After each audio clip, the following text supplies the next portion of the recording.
So good Monday evening. So I want to come on here and just put a short on real quick. It's going to be about hammer-ons, right? Because you won't want to get your left hand stronger. So it's a simple pattern, all right? We're just really taking the end of the major scale and the end of Dorian. Okay, so the point of this to build your hand strength is instead of playing your usual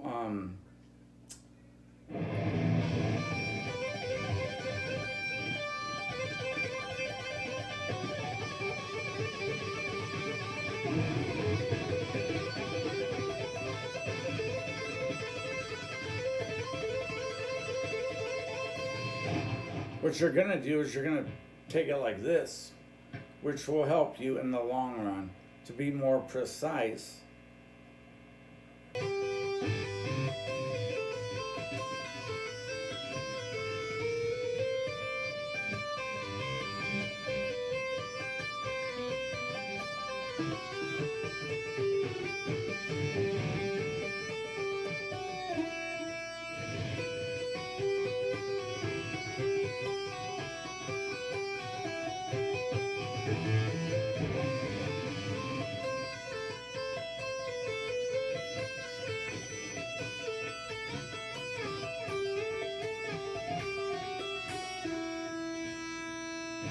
It's always nice to end on the with an open E string. It sounds really nice if you can do that.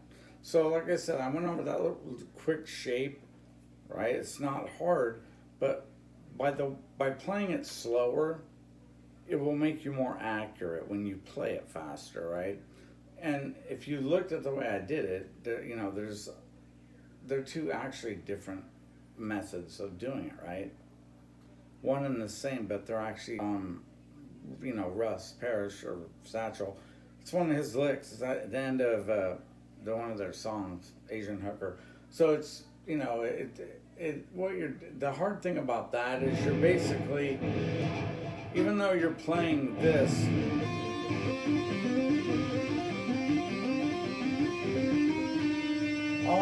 all of my fingers are not on the fretboard when I start.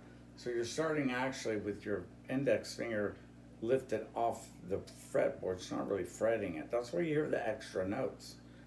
If you really listen and break down each note, you're gonna find, you're gonna be like, where did that other note come from? You know?